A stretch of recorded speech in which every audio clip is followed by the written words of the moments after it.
Bom dia, irmãos. Então, dando continuidade à aula da semana passada, onde nós terminamos o capítulo 5, eu falei sobre mais alguns outros sinais da vinda de Cristo, sinais que apontam para a nossa geração, como a geração que vivenciará os eventos do tempo do fim. Então, agora nós vamos dar início ao capítulo 6. O capítulo 6, ele se dedica a explicar o que ocorre após a morte. Para onde vai o salvo quando morre, para onde vai o não salvo, como são esses lugares, a diferença entre eles. Então, para começar a poder explicar isso, eu preciso explicar para você o que significam essas 4 palavrinhas que é o título: Hades, Sheol, Guiena e Tártaro. Essas palavras elas são encontradas nos originais da Bíblia. Sheol é no Antigo Testamento hebraico e as outras 3 é no Novo Testamento em grego. É importante nós entendermos o significado dessas palavras, porque nas traduções antigas, principalmente as primeiras versões da Bíblia Almeida, todas essas palavras foram traduzidas por inferno. E só isso já é um erro, porque a definição dessas palavras não é idêntica entre si. Cada uma tem um significado distinto. Portanto, traduzi-las todas pela mesma palavra já não é o mais adequado. E também, quando nós ouvimos a palavra inferno, ela evoca para nós o conceito católico romano medieval que se tem de inferno. Se eu perguntar para você assim, pense como será o inferno, acho que pelo menos 90% das pessoas vai pensar assim: um lugar que está tudo pegando fogo, que tem um monte de diabinho vermelho, com chifrinho, com rabinho pontudo, e com tridente espetando os outros, assim, que nem no desenho do Pica-Pau, mais ou menos. Não é isso que geralmente vem na cabeça das pessoas? E pior do que isso, as pessoas muitas vezes encaram o inferno como sendo o reino do diabo, como se fosse um território, e lá tem um trono, e aí Satanás fosse o rei desse território, e tivessem lá os subordinados dele. Mas a Bíblia não fala nada disso. A Bíblia não fala desse lugar de diabinho vermelho com tridente, chifrinho, não fala de que o inferno é o reino do diabo. Tudo isso foi um conceito que a Igreja Católica inventou na Idade Média para colocar medo nas pessoas. Através de livros, por exemplo, como a Divina Revelação do Inferno, também chamado de A Divina Comédia, também o Inferno de Dante, entre outros. Então esse conceito que nós temos de inferno, ele precisa ser quebrado, porque ele não é bíblico. Ele é um conceito místico, católico medieval. Então, para isso, nós precisamos analisar onde esses termos aparecem na Bíblia e que definição a própria Bíblia dá para eles. A primeira ocorrência de Sheol, que é lá no Antigo Testamento, ela está em Gênesis 37.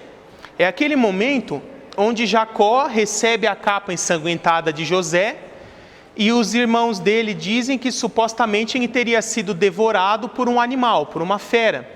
Então Jacó diz assim: "Oh, como eu gostaria de descer ao Sheol para me encontrar com meu filho."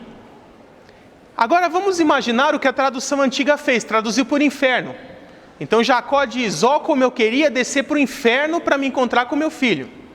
Então ele estava achando que o filho dele tinha ido para o inferno e que ele queria ir atrás. Será que era isso que Jacó tinha em mente? Provavelmente não, Aí um pouquinho mais à frente no livro de Jó, no auge do seu sofrimento, ele diz assim: "Oh, como eu anseio e descer ao Sheol para me livrar do meu sofrimento." Aí vamos traduzir por inferno de novo. "Oh, como eu quero ir para o inferno para me livrar do sofrimento." Mas não seria o contrário? No inferno ele não ia sofrer mais ainda? Então também acho que não era isso que Jó estava pensando. E um pouquinho mais à frente, lá em Eclesiastes, Salomão diz assim: "Porque o destino final de todo homem é morrer e ir para o Sheol." Aí se você traduzir por inferno, aí que lascou tudo. Porque o destino final de todo homem é morrer e ir para o inferno. Estamos todo mundo perdido. Então acho que também não era isso que Salomão quis dizer. Para nós entendermos bem, nós primeiro precisamos entender que Hades e Sheol são sinônimos. Como a gente tem a certeza disso? O Salmo 16, verso 10, ele diz assim, é uma profecia a respeito da ressurreição de Jesus. Ele diz, porque tu não me abandonarás no Sheol, nem permitirás que o teu santo sofra decomposição, o corpo do teu santo. Profetizando que a alma de Jesus não permaneceria presa no Sheol, mas que ele iria ressuscitar e que o corpo dele não chegaria a se corromper, a se deteriorar. Ele seria ressuscitado. Lá no Antigo Testamento, que é hebraico, está a palavra Sheol, nesse Salmos 16:10. Em Atos 2, o que já foi escrito em grego, porque é Novo Testamento, o apóstolo Pedro faz uma citação, dizendo assim, porque Davi era profeta, e ele mesmo profetizou que o Messias iria ressuscitar quando disse. E aí ele faz a mesma citação do Salmo 16:10, mas como no Novo Testamento Atos está em grego, ele usa a palavra Hades para substituir Sheol. Então, através de citações como essa, nós temos essa conclusão bíblica de que Sheol e Hades são sinônimos. Um é em grego, o outro é em hebraico. Tá? Então, essa é a primeira lição. Hades e Sheol são sinônimos. E o melhor texto que explica como é essa realidade, Jesus nos deixou lá no Evangelho de Lucas também. Lucas 16, verso 19 em diante. É a passagem do rico e o Lázaro. Quem tiver com a sua Bíblia pode abrir. E quem não tiver, tem na página 145 do livro. 145 e 146, para nós lermos na íntegra. Existe muita discussão em torno dessa passagem, se ela seria uma parábola ou não. Algumas pessoas tentam invalidar o valor doutrinário desse texto, afirmando que seria só uma parábola. Mas é importante fazer uma explicação aqui, que mesmo se o texto for uma parábola, e o que não é um consenso, porque o padrão literário dele difere muito das demais parábolas. Vocês podem perceber que nas parábolas ninguém tem nome. Essa parábola já começa, havia um homem chamado Lázaro. Nas parábolas, Jesus geralmente começa assim, o reino de Deus é semelhante a tal coisa, e aí começa a desenvolver. Essa aqui ele já começa como se fosse um fato. Havia um homem que chamava Lázaro. E também as parábolas sempre têm a moral da história no final. Essa aqui não tem moral da história, a própria história já é um ensinamento para nós. Então, por causa dessa divergência, muitos entendem que não seja uma parábola, que seja realmente algo que aconteceu e Jesus está usando como ilustração. Mas mesmo se for uma parábola, em todas as parábolas que Jesus fez, o cenário, os personagens, os objetos, os acontecimentos, são todas coisas que poderiam existir no mundo real. Vou dar alguns exemplos. Quanto ao lugar, o cenário, Jesus já fez alguma parábola com a terra do nunca, a floresta encantada, alguma coisa desse tipo? Não, todos os lugares que ele fez poderiam existir na terra. E quanto aos personagens? Jesus fez alguma parábola com fada, dragão, duende, coisa desse tipo, que também não poderia existir? Também não, todas pessoas reais. Nas parábolas de Jesus, ele fala de alguém voando, alguém se teletransportando de um lugar para o outro, fazendo mágica. Também não. Tudo que as pessoas fizeram na parábola poderia ser feito no mundo real. Então, a parábola é uma ilustração da realidade. Portanto, o que acontece na parábola poderia acontecer no mundo real. Por isso, o valor doutrinário dela é igualmente válido a qualquer outro texto.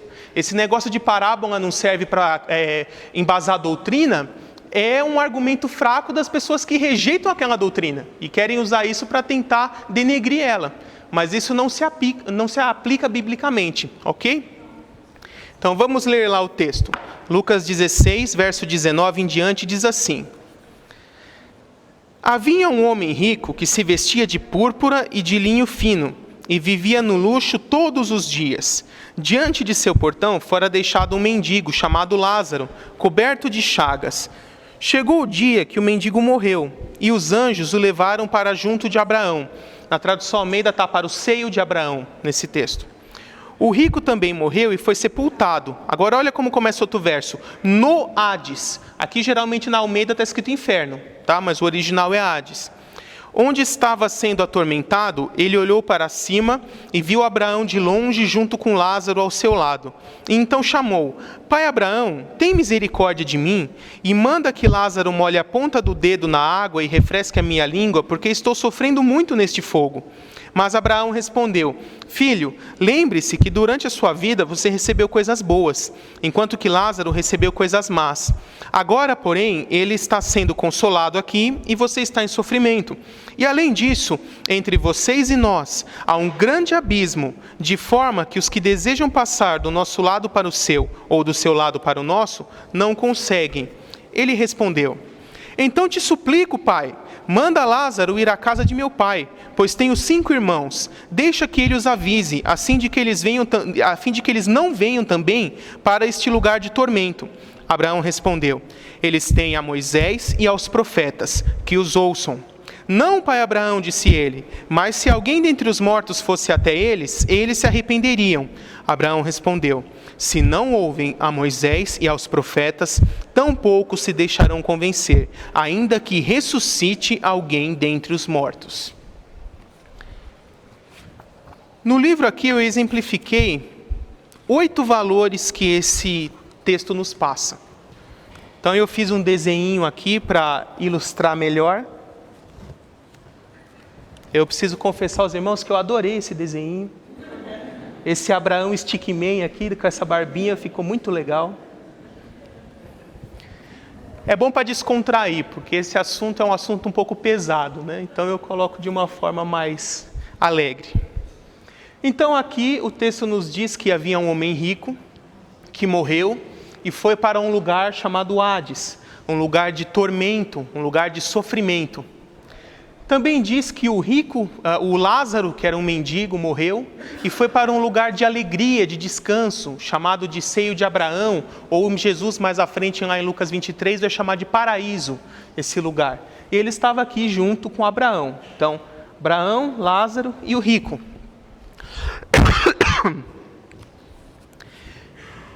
O próprio Abraão disse que entre o rico e o Lázaro havia um grande abismo, de forma que os que queriam passar de um lado para o outro não conseguiam. Isso nos ensina que o destino da pessoa quanto à salvação está selado no momento da morte. Se a pessoa morre salva, ela vem para esse lado dos salvos, e isso é totalmente irreversível. E se ela morre não salva, ela vai para o lado dos não salvos, e também isso é irreversível. É muito importante explicar isso porque a Igreja Católica na Idade Média transformou o lado de cá no chamado purgatório. Eles disseram assim: se você fizer não sei quantas missas de 7º dia, novena, pagar não sei quanta indulgência, a gente consegue uma escadinha e bota aqui para o seu ente querido passar para o outro lado. Então ele vai ficar aqui uns 100, 200 anos torrando aqui. Quando ele já estiver bem torradinho para pagar os pecados dele, ele vem que nem um churrasquinho para esse lado de cá. Então, segundo a teologia católica, no paraíso só ia ter churrasco, porque todo mundo ia ter que ficar um tempão queimando do lado de lá para poder pagar os pecados. Tá? E vamos continuar aqui. Fala que o rico olhou para cima para poder ver Lázaro e o pai Abraão. Ele levantou os olhos. Isso mostra que o lugar dos salvos é um pouco mais alto que o dos perdidos. Como na tela não caberia, eu coloquei uma diferença pequena, mas o que a ideia nos passa seria uma diferença bem grande, como se tivesse aqui, assim, mais ou menos, o chão do paraíso. Tá? De forma que ele só consegue ver bem na pontinha, bem na beirinha. Tá? Depois o texto nos fala, que ele diz assim: Pai Abraão, tem misericórdia de mim, e manda que Lázaro me alivie o sofrimento. E aí ele enfatiza de que os que estão aqui não podem passar para lá, nem vice-versa, apesar de enxergarem uns aos outros, terem até um certo nível de comunicação. Então, aqui tem um outro fato bastante interessante. Vocês perceberam até agora que tanto salvos quanto não salvos estão conscientes, porque existe uma doutrina, uma teoria chamada de sono da alma, defendida por alguns grupos como adventistas, por exemplo, por causa de textos que geralmente Paulo usa, né, que nem 1 Coríntios 11, e não são poucos aqueles que dormem. Isso daqui Paulo está usando um eufemismo. Quando a Bíblia fala de que alguém morre com o sentido de dormir, ele está usando uma linguagem poética, porque é uma coisa pesada dizer a respeito de um ente querido para outro ente querido que a pessoa morreu. E isso fica claro lá no outro Lázaro, aquele que Jesus ressuscitou. Lembra que quando foram avisar para Jesus que Lázaro estava doente, aí ele ainda demorou 3 dias, aí veio outro mensageiro e falou, Lázaro morreu. Aí Jesus falou assim, não, Lázaro apenas dorme. Aí os discípulos, assim, muito espertos, né? Eles falaram assim, que bom que ele está dormindo, vamos lá acordar ele então. Aí Jesus vira e fala, Lázaro morreu. Aí que eles entenderam o que queria dizer. Então, por isso você percebe que aquele eufemismo nem era comum nos dias dos apóstolos, que eles entendiam dormir como dormir e morrer como morrer. Isso foi uma linguagem poética que em alguns textos é utilizado. Mas aqui, o texto nos deixa bem claro que aqueles que morrem, tanto salvos quanto não salvos, a alma deles não fica dormindo. Que o sono da alma diz isso, que quando a pessoa morre, ela perde a sua consciência, fica num estado inconsciente, totalmente inerte, como se ele estivesse dormindo, e mesmo que muitos séculos tenham se passado, ela só vai acordar no momento da ressurreição. Então, para ela não vai perceber esse tempo passar. Seria como um abrir e fechar de olhos, porque ela estaria inconsciente todo esse tempo. Isso é que os adventistas, por exemplo, defendem. Mas textos como esse mostram que essa doutrina não é correta. Que aqueles que morrem estão lúcidos, conscientes, e o próximo ponto vai nos mostrar que eles têm as memórias da vida que tiveram na terra. Porque o rico fala assim, então deixa que Lázaro volte à terra para falar com os meus 5 irmãos, para que eles não venham parar nesse mesmo lugar que eu estava. Então ele se lembrou dos 5 irmãos que ele tinha lá na terra. E primeiro Moisés fala, eles têm Abraão, eles têm a Moisés e aos profetas. O que significa isso? Moisés foi quem escreveu os 5 primeiros livros da Bíblia. E naquela época só existia o Antigo Testamento. E os profetas quem escreveram os demais livros. Então essa expressão entre os judeus, Moisés e os profetas, significa a Bíblia. Eles que leiam ela e creiam nela. É isso que ali Abraão quis dizer. Os seus irmãos lá na terra têm a Bíblia. Eles devem ler ela e crer nela, para que possam não vir para esse mesmo lugar que você acabou vindo. E aqui tem um outro ponto interessante. Você acha que, sendo Abraão um ser humano comum, igual eu e você, que também já morreu, ele teria poder para tirar Lázaro do mundo dos mortos e trazê-lo de volta ao mundo dos vivos? Não. Então, essa ideia de pai Abraão é uma simbologia que os judeus utilizam muito para se referir ao Deus Pai. Na verdade, aqui, esse pai Abraão está representando o Deus Pai, que está aqui dando consolo já para os salvos, e ele mesmo fala, eles têm a Bíblia lá, eles devem ler e crer nela. Mas o rico ainda faz uma réplica, ele diz, não, pai Abraão, se alguém fosse se alguém fosse dos mortos falar com ele, eles creriam.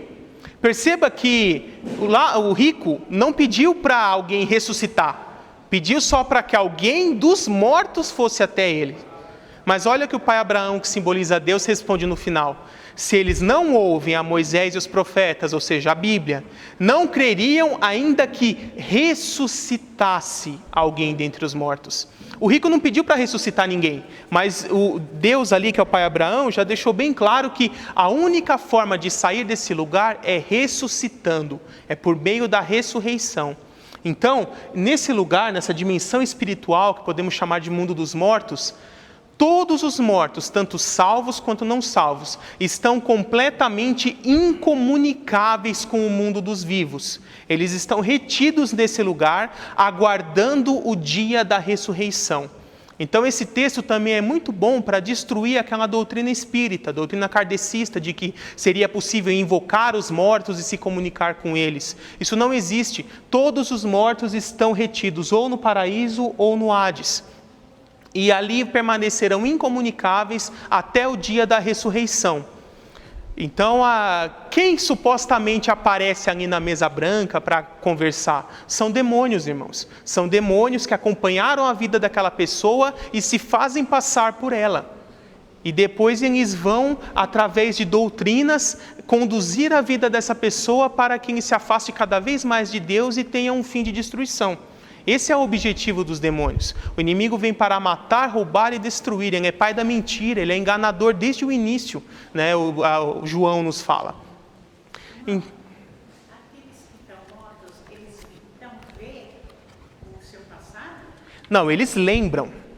Eles lembram, mas eles estão completamente incomunicáveis com o mundo dos vivos. Vamos supor assim, se uma pessoa que casa 2 vezes chega lá, vai encontrar os 2 maridos? Se os 2 estiverem salvos, sim. Agora, se teve que recasar, é bem provável que o primeiro não seja, né?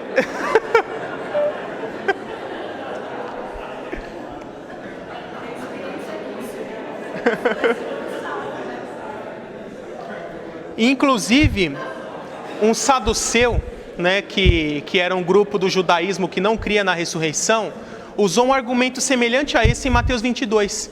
Ele falou lá, e se uma mulher casa com o marido, ele morre sem deixar filhos, e daí ela casa com o seguinte, até que no final, durante a vida, casou com 5 maridos, foi legitimamente esposa dos 5, e depois morreu, e ela morreu também. Fala assim, na ressurreição, quem será o marido dela? E aí Jesus já chega descendo a bota. Ele já fala assim, você está me perguntando isso porque você não conhece nem a palavra, nem tem o poder de Deus. Senão você não me perguntava uma coisa dessa. E aí ele diz, na ressurreição seremos como os anjos do céu, que não se casam e não se dão em casamento. Então, essa distinção de gênero ainda continua um pouquinho nesse intervalo entre a morte e a ressurreição, e quando a pessoa está aqui. Mas após a ressurreição, nós não seremos mais nem homem nem mulher. O corpo glorificado será um corpo semelhante ao dos anjos. É um gênero diferente, que não é dessa terra, que não é nem masculino e nem feminino. Tá? Então, no céu, na vida eterna, não vai existir mais casamento, não vai existir mais esse relacionamento marido e mulher. Seremos todos irmãos, sendo Cristo nosso irmão mais velho e todos filhos de um único Pai. Tá? Essa será a família no céu. Tá?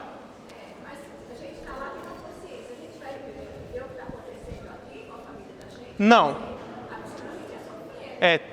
Todos os que estão mortos estão completamente incomunicáveis com o mundo dos vivos. Eles não sabem nada que está acontecendo aqui.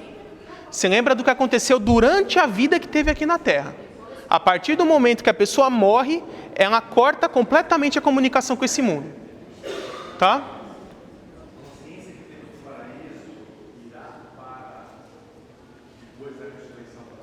Não. Mas isso eu não vou falar agora. Isso é assunto do capítulo 11. Nós vamos ver lá quase em junho. Tá? Então, continuando.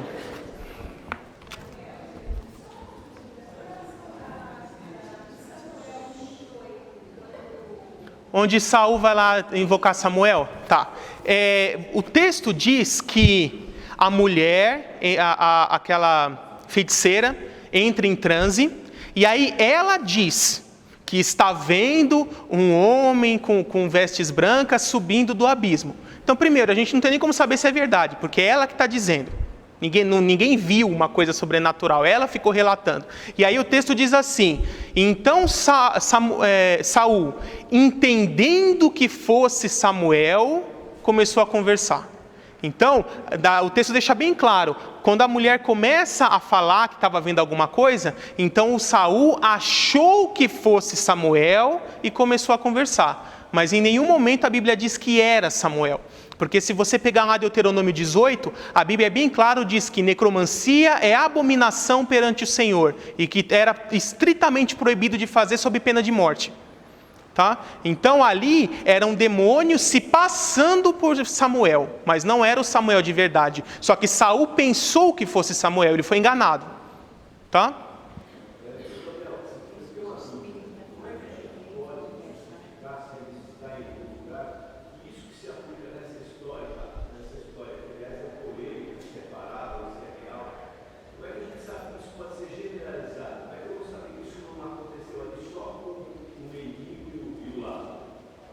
Porque eles representam 2 realidades aqui, a do salvo e a do não salvo após a morte. E são palavras do próprio Jesus.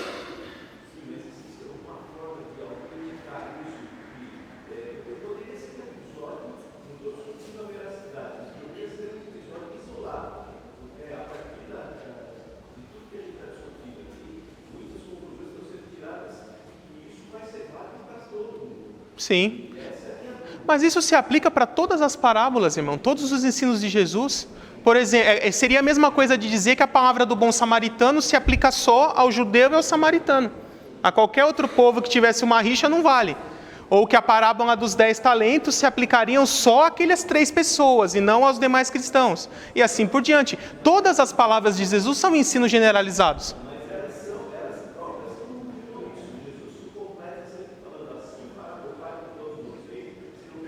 Se fosse uma parábola. Por isso que esse texto difere bastante das demais parábolas, o que nos leva a crer que seja um fato. É por isso que nem há consenso se isso realmente é uma parábola. Tem grande chance de realmente ter acontecido. Tá? Tem outros textos, está tudo no livro. Não chegou na hora ainda? Tem. Vamos lá. Tem que seguir a ordem.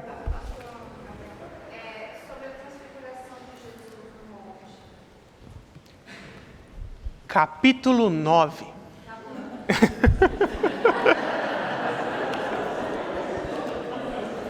Você está vendo como eu sou profeta? Que na primeira, na segunda aula eu falei que um monte de gente ia perguntar se eu estou antecipando. Está vendo? Está se cumprindo. Então aqui, existe uma doutrina muito comum, crida entre os cristãos, talvez até pela maioria, de que essa realidade se aplicava só no Antigo Testamento. E que depois, quando Jesus ele morre e ressuscita, por causa daquele texto de Efésios 4, versículos 4 a 8, principalmente o 8, que diz assim: quando aquele que subiu é o mesmo que desceu às profundezas e depois subiu às alturas, levando cativo o cativeiro. Assim é na Almeida. Na NVI está escrito assim: e levando cativos muitos prisioneiros. E aí muitos extraem daquele versículo isolado de que Jesus, nos 3 dias em que esteve morto, esteve aqui, e isso realmente é verdade. O que ele ficou fazendo aqui? Todo mundo que morreu no Antigo Testamento, salvo, morreu pela fé de que no futuro o Messias viria para libertá-los do pecado e da morte. Mas eles morreram sem ver o Cristo, sem conhecê-lo, sem saber quem já tinha chegado. Então, nos 3 dias que Jesus esteve morto, ele desceu aqui e ele se apresentou a todos os salvos. Ele fala: vocês que morreram pela fé de que o Messias viria, eu sou o Messias, já vim, já morri por vocês. E aí ele consolida em Cristo a salvação de todos os santos do Antigo Testamento. É isso que ele ficou fazendo esses 3 dias. E aí, conforme a interpretação que alguns dão de Efésios 4:8, Jesus, quando ressuscitou, teria pegado todo o paraíso e levado consigo junto para o céu. Tá? E a partir daquele momento, céu e paraíso seriam a mesma coisa. E alguns acham que sempre foi céu e paraíso a mesma coisa.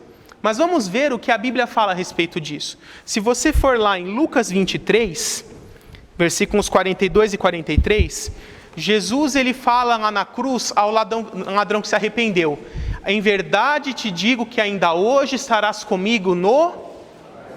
Então o próprio Jesus deu essa nomenclatura ao lugar para onde os salvos vão quando morrem, de paraíso. E lá em João 20, versos 16 e 17, 3 dias depois, quando ele ressuscitou, e Maria confunde ele com o jardineiro, Maria Madalena, e depois que o reconhece, vai para tocar nele, ele fala assim: não me toque, pois ainda não subi ao Pai. Que quer dizer ao céu, é a mesma coisa, né?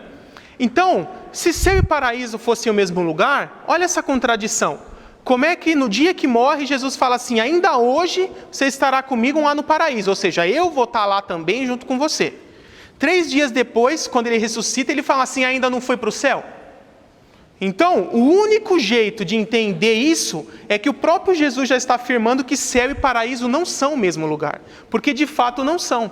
Então, o que é o céu, que Paulo chama de terceiro céu, a morada do Pai? Entenda aqui como o lugar onde Deus mora. E uma coisa que, assim, para nós soa tão natural, porque o cristianismo acabou sofrendo um pouco de influência da filosofia grega, essa ideia do morreu vai para o céu. Então, se eu morro salvo, eu vou lá para o céu, viro um anjinho e fico tocando arpinha. Não é isso que um monte de gente pensa por aí? Mas a realidade não é essa. Uma coisa que eu vou dizer agora provavelmente vai chocar vocês. Não tem nada morto no céu. Tudo no céu está vivo. Então o próprio Deus é chamado de o Deus vivo. Os 4 seres são seres viventes. Os anjos são seres vivos, que são imortais. O próprio Jesus, como esse que a gente acabou de ler, só foi para o céu depois que ressuscitou, depois que estava vivo. Ele não foi para lá enquanto estava morto.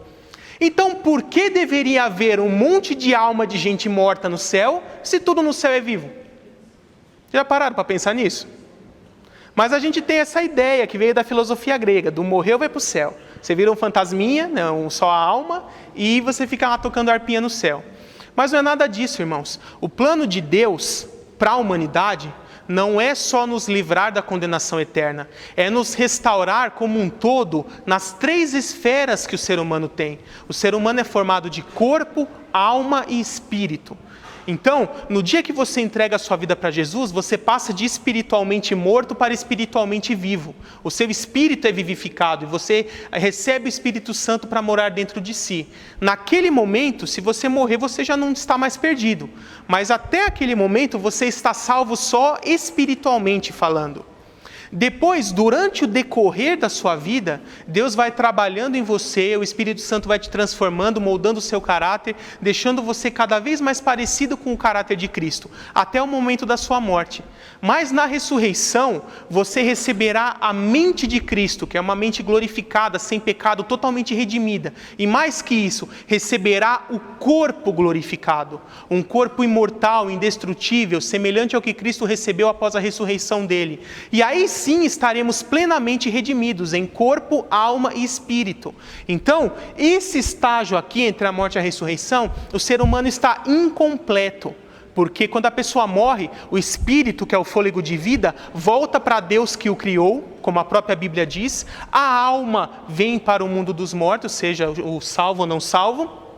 E o espírito vai para a sepultura, onde se decompõe. Na ressurreição... O corpo, isso, desculpe. Ainda bem, opa, glória a Deus.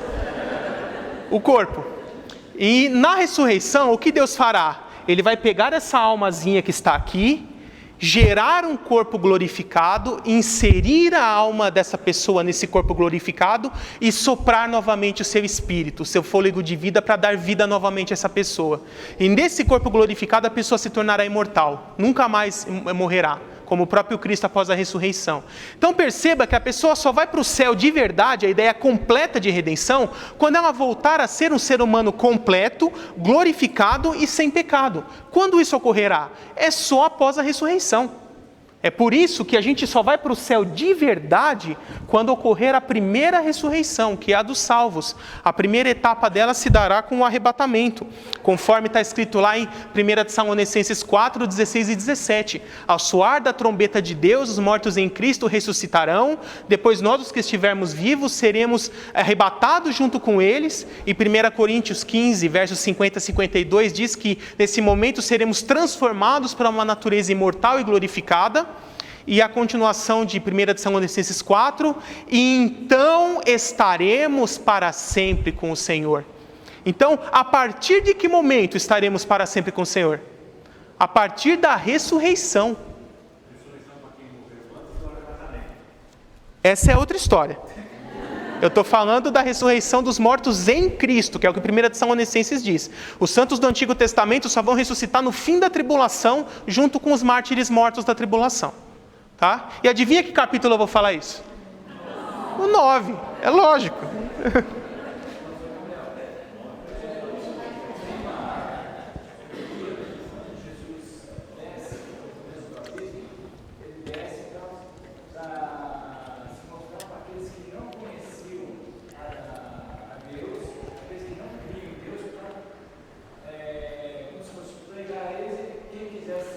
Dá uma segunda chance para quem já tinha morrido.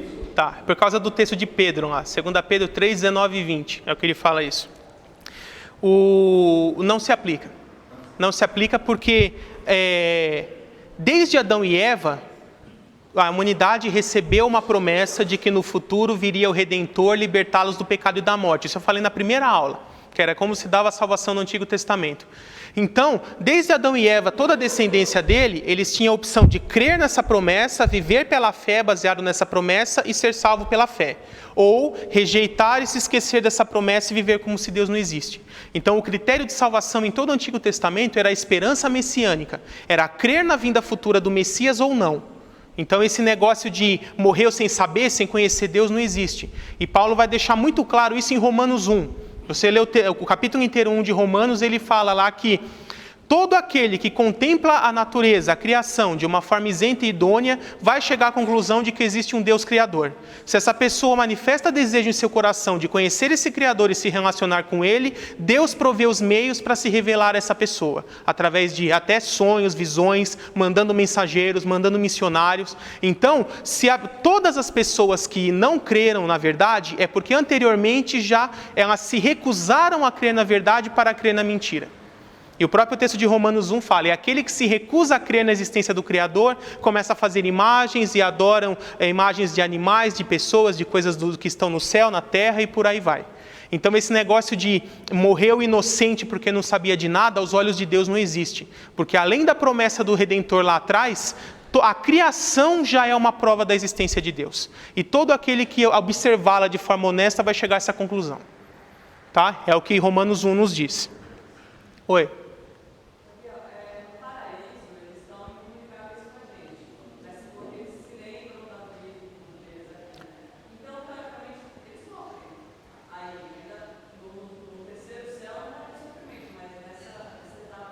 Vocês estão antecipando um pouquinho, mas o que eu posso dizer é o seguinte.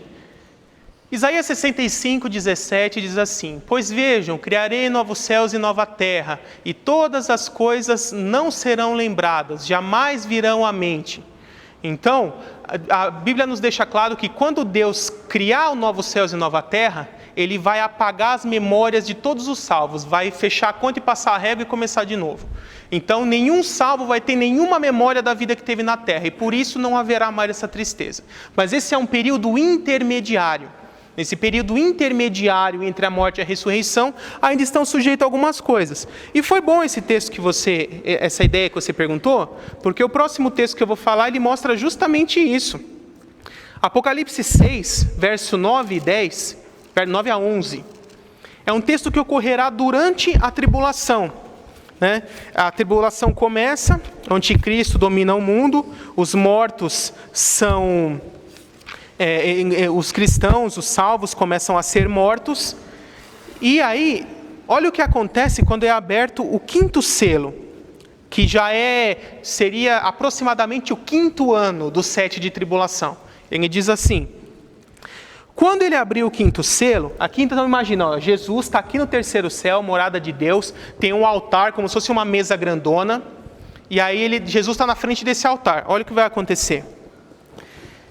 Quando ele abriu o quinto selo, vi debaixo do altar as almas, então pessoas mortas, daqueles que haviam sido mortos por causa da palavra de Deus e do testemunho que deram.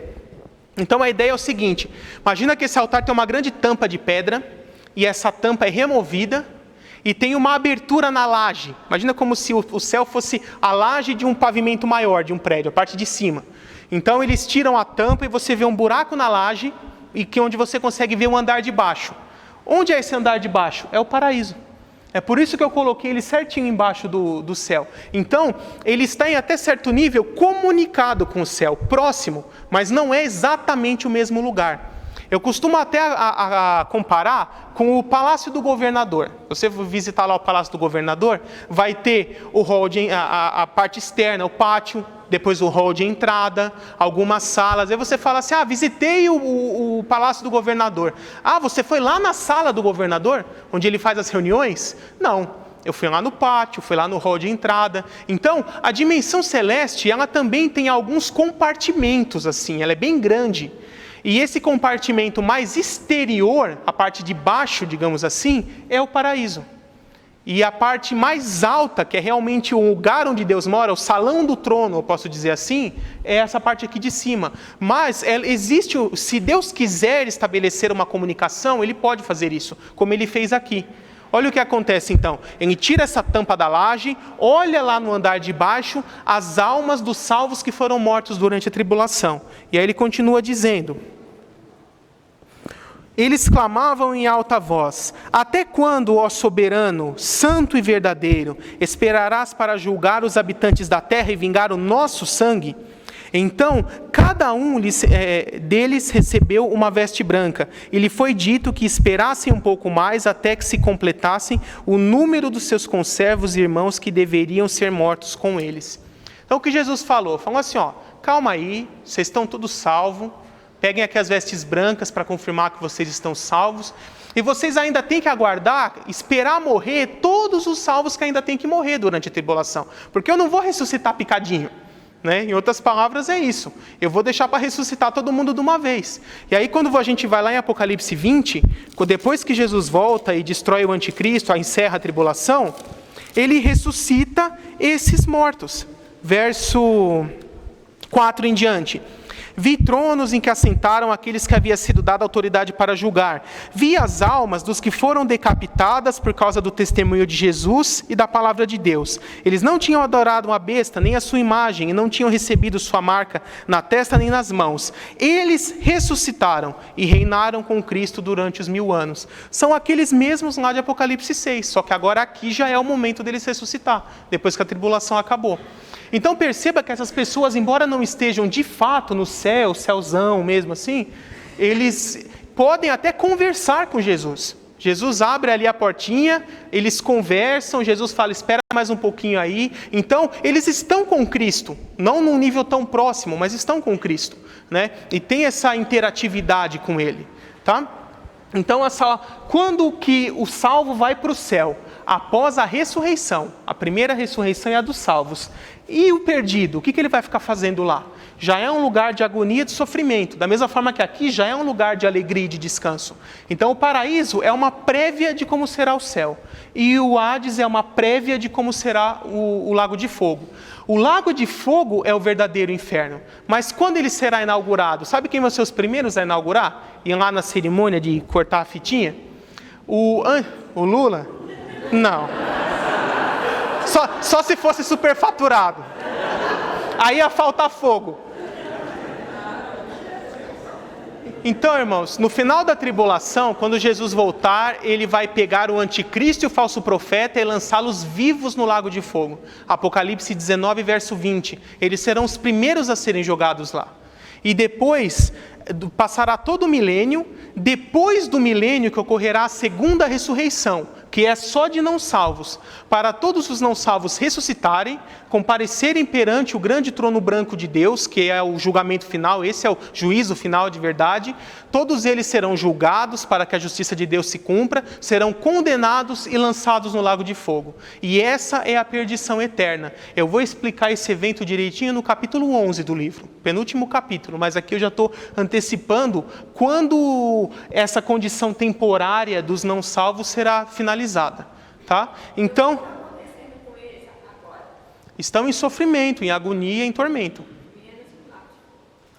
Só que é um tormento mais brando do que o que será o do lago de fogo, É um pouco pesado o que eu vou falar, mas eu vou explicar basicamente a diferença. Aqui são só almas, eles não têm corpo físico. Então o sofrimento deles é mais mental, é mais psicológico.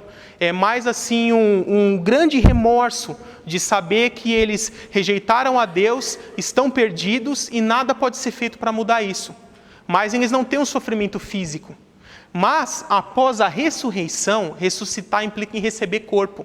Eles também receberão um corpo que é imortal, no sentido de ser indestrutível, ele não vai se consumir. A pessoa, quando cair no lago de fogo, o corpo dela não vai ser queimado até se dissolver completamente e consumir, ser aniquilado. Não, ele continuará existindo para todo sempre, sofrendo uma agonia agora que, além de mental, é física, porque estará com o corpo. Então, imagine mais ou menos qual é a dor de uma queimadura no corpo inteiro, ao mesmo tempo, para sempre. E o corpo não se consome. Para vocês terem uma ideia mais ou menos de como será o lago de fogo. É por isso que é uma coisa terrível, irmãos. E por isso que nós temos que nos esforçarmos para pregar o Evangelho para que o mínimo de pessoas possíveis vão para lá. Tá?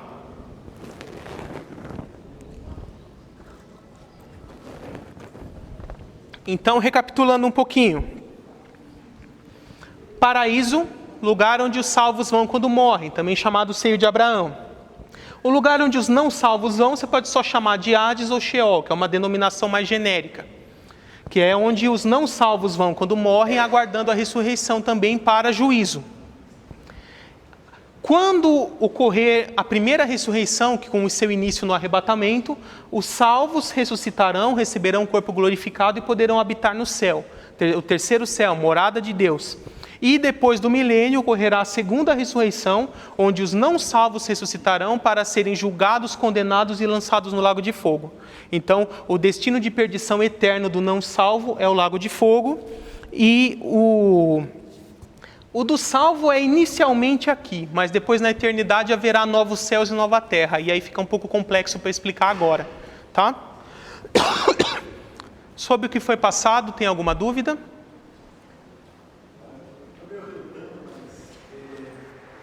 A dúvida é em aceitar.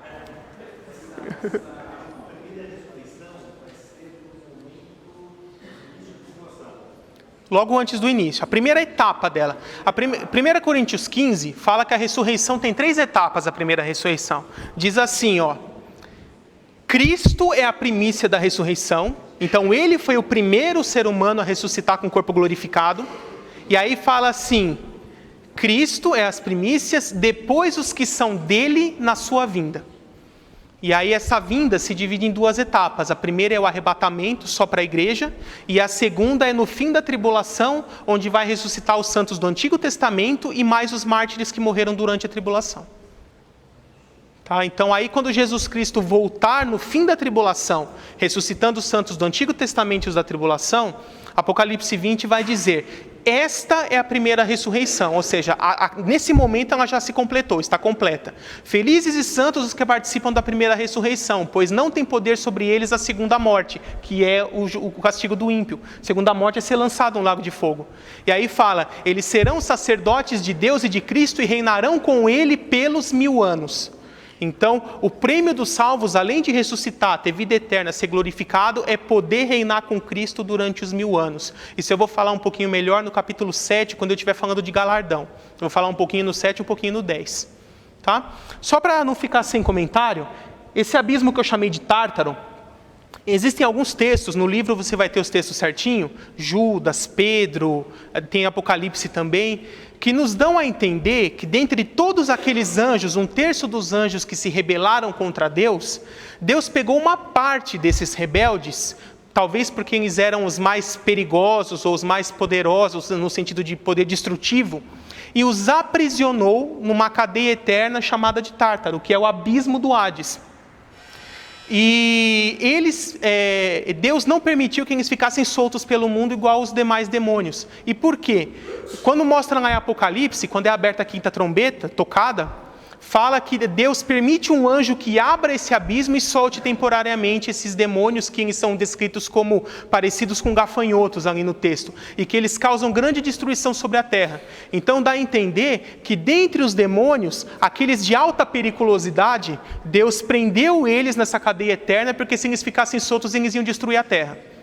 E eles vão ser soltos temporariamente durante a tribulação para servir como execução de um juízo divino. Mas depois, quando Jesus Cristo voltar, ele vai prender todos eles de novo aqui, e dessa vez Satanás junto. Apocalipse 20, versos 1 a 3, fala que esse mesmo anjo forte, que a gente entende ser Miguel, provavelmente, ele vai, quando Jesus voltar, ele vai receber essa incumbência de prender Satanás no abismo e deixar ele preso pelos 1000 anos, para que durante todo o milênio ele não tente as nações. Oi? Então Satanás não vai ficar ali no lago do fogo junto com ele? Vai na eternidade. Nesse julgamento final, depois do milênio, aí sim Deus vai tirar todos esses anjos daqui, porque fala que eles estão aqui aguardando o juízo. Então, no momento do juízo final, depois que julgou os homens e colocou eles no lago de fogo, aí Deus vai pegar todos os demônios, inclusive Satanás, também julgá-los, condená-los e lançá-los no lago de fogo. Tá? Quando chegar na novos céus e nova terra, aqui vai ficar vazio, aliás, tudo vai ficar vazio. Esse lugar vai ser destruído, inclusive. Eu só ia falar isso no capítulo 11, mas daqui todo mundo vai estar no céu, e daqui todo mundo vai estar no lago de fogo. Tá? E aí esse lugar vai ficar vazio e vai ser destruído. Então é isso aí, pessoal. Já está um pouquinho avançado o horário. Vocês conseguiram chegar à metade do curso. Hoje nós completamos a metade do curso certinho. E do capítulo 7 em diante, nós vamos começar a ver a semana que vem sobre a tribulação. Nós vamos ver a tribulação dentro do ponto de vista dos 3 grupos escatológicos. O que ocorrerá com a igreja durante a tribulação, depois com gentios ímpios durante a tribulação, depois com Israel durante a tribulação. Tá? Então, obrigado pela presença de vocês, Deus abençoe a todos e a gente se encontra na próxima aula.